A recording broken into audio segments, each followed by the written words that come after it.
अस्सलाम वालेकुम स्टूडेंट्स। आज हम चैप्टर नंबर 12+13 के टेस्ट को जो है वो डिस्कस करेंगे और देखेंगे electric flux linkage with the surface will be maximum 0 degree पे होता है। और यही सवाल एक डिफरेंट स्टेटमेंट के साथ भी पेपर में आया है। तो यहाँ भी मैक्सिमम ही मालूम करना था, तो ये भी 0 डिग्री इसका जवाब होगा। EEG, calculate the electrical activity of brain. ECG, ERG को भी बारे में आपको पता होना चाहिए। Potential energy stored in a condenser, condenser capacitor का पुराना नाम है। तो इसमें इलेक्ट्रिक पोटेंशियल एनर्जी के तौर पे एनर्जी स्टोर होती है। और ये जो फार्मूला गिवन है, ये फार्मूला है एनर्जी पर यूनिट वॉल्यूम यानी एनर्जी डेंसिटी का।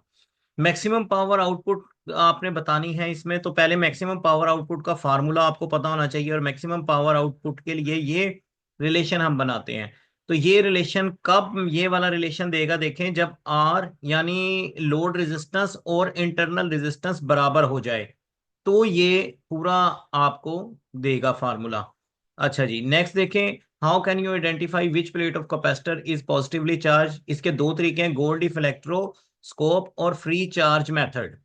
ठीक है जी। तो ये हमारे दो तरीके हैं। Do the bend in electrical wire effect the electrical resistance.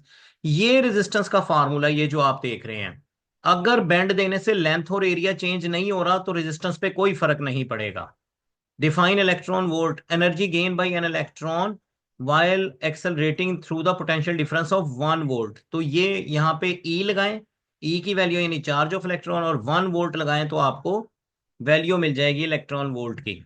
To the proton, proton मैंने यहाँ पे इसलिए हाईलाइट किया है कि बुक में जो है यहाँ इलेक्ट्रॉन है, तो कॉन्सेप्चुअल क्वेश्चन में इलेक्ट्रॉन की जगह प्रोटॉन भी आ सकता है। इलेक्ट्रॉन हाई पोटेंशियल की तरफ जाता है, लेकिन मैंने यहाँ पे लो पोटेंशियल को हाईलाइट इसलिए किया है कि प्रोटॉन लो पोटेंशियल की तरफ जाएगा। E is necessary inside the charge rubber balloon zero. जी बिल्कुल, इलेक्ट्रिक फील्ड अंदर जीरो होगी, क्योंकि अंदर तो चार्ज ही नहीं है, क्योंकि वो यूनिफॉर्म हुआ हुआ है बाहर, बाहर डिस्ट्रीब्यूट हुआ हुआ है। तो ये देखें, इलेक्ट्रिक फील्ड भी जीरो होगी और अंदर चार्ज भी। Electric potential gradient, potential gradient, gradient का वर्ड जिसके साथ भी आएगा उसमें चेंज आएगा विद रिस्पेक्ट टू डिस्टेंस। तो ये देखें, ये with respect to distance change है, change of potential with respect to change in distance. और है why does the resistance of conductor rise with temperature. ये देखें, ये मैंने एक डायग्राम से एक्सप्लेन करेंगे। ये रेड वाले एटम हैं और ब्लू वाले देखें फ्री इलेक्ट्रॉन्स हैं। जब ये टेम्परेचर बढ़ता है तो एटम्स की वाइब्रेशन बढ़ जाती है और टकराव बढ़ जाता है। टकराव बढ़ेगा तो फिर रेजिस्टेंस भी बढ़ेगी। Define Gaussian surface, an imaginary close surface of any shape which makes the calculation easier.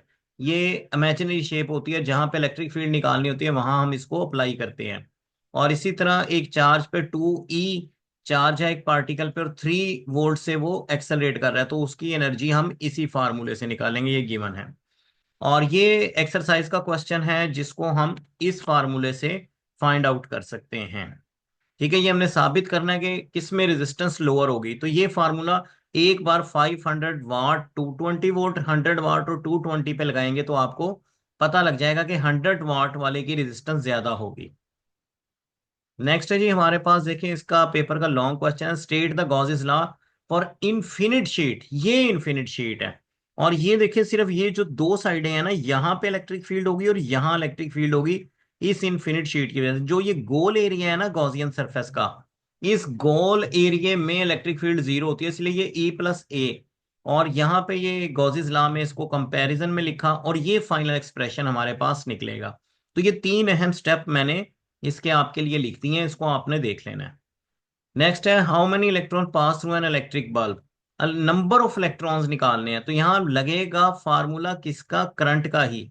लेकिन करंट का फार्मूला लगेगा Q बराबर होगा NE। यहाँ पे वो T कंपोजिंग में मिस हो गया, लेकिन यहाँ NE/T होगा। तो यहां से हम इसको निकाल लेंगे। नेक्स्ट हमारे पास इसी का पेपर भी है, देखें जी। Capacitance of parallel plate capacitor, ये उसका फार्मूला आ गया। ठीक है, अमाउंट ऑफ एनर्जी, अब ये एनर्जी अभी हमने पीछे भी डिस्कस किया, इसको इलेक्ट्रॉन वोल्ट कहते हैं। Total electric flux coming out of a positive 1/एप्सिलॉन टाइम्स होगा। रेज विच रिमेन अनडिफ्लेक्टेड, तो गैमा रेज होंगी, बीटा नेगेटिव होती हैं, अल्फा पॉजिटिव होती हैं, कैथोड रेज भी बीटा ही होती हैं। तो ये तीनों डिफ्लेक्ट होंगी, गैमा नहीं होंगी। Electric flux due to a point charge, ये Q/एप्सिलॉन नॉट गॉसेस लॉ की तरह होगा।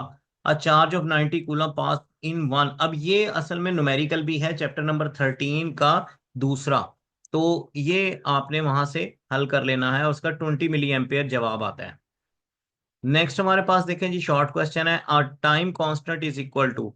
ये हमारे पास टाइम कांस्टेंट किसके बराबर होगा, टी के। तो ये साबित करना है, ये सी की यानी कि अपना कूलम जो है वो एम्पेयर सेकंड, और ओहम जो है वोल्ट पर एम्पेयर। जब ये आप यहाँ अप्लाई करेंगे तो खुद ब खुद टाइम के यूनिट बनते नजर आ जाएंगे। अब ये उसी तरह E is necessarily zero inside the charge रबड़ बैलून। फर्ज करें ये इस तरह है, तो अंदर वो कह रहा है कि क्या इलेक्ट्रिक फील्ड जीरो होगी जी, बिल्कुल इलेक्ट्रिक फील्ड अंदर जीरो होगी। ठीक है ना, चार्ज रबड़ बैलून के, क्योंकि जो बाहर वाला चार्ज है वो अंदर असर ज्यादा नहीं डालेगा और इलेक्ट्रिक फील्ड जीरो हो जाएगी।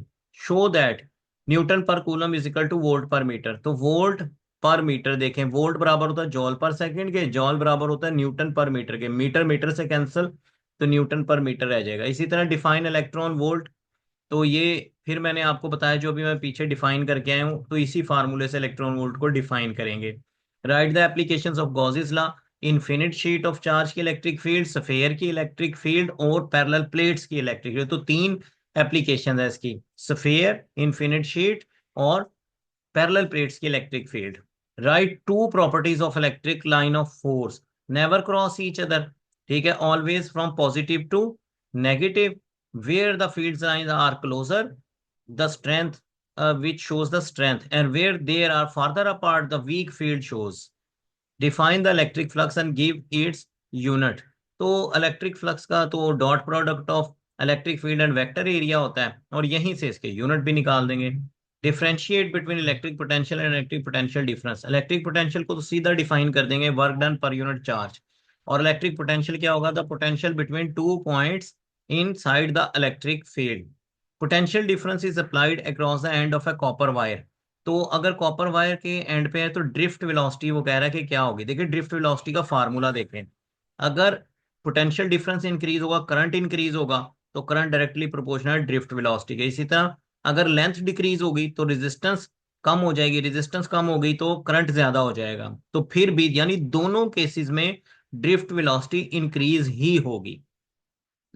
लास्ट क्वेश्चन है, 1 × 10⁻⁷ electron pass through a wire in 1 microsecond. तो आपने क्या निकाल के देना है उसको, ठीक है, इलेक्ट्रॉनिक चार्ज है, तो वो कह रहा है find the current in the ampere. तो ये करंट है Q/T, ये NE/T, ये फार्मूला होगा इसका। यहां से करंट निकल आएगा क्योंकि उसने नंबर ऑफ चार्जेस दिए हैं, तो इसलिए Q नहीं लगाएंगे, N लगाएंगे।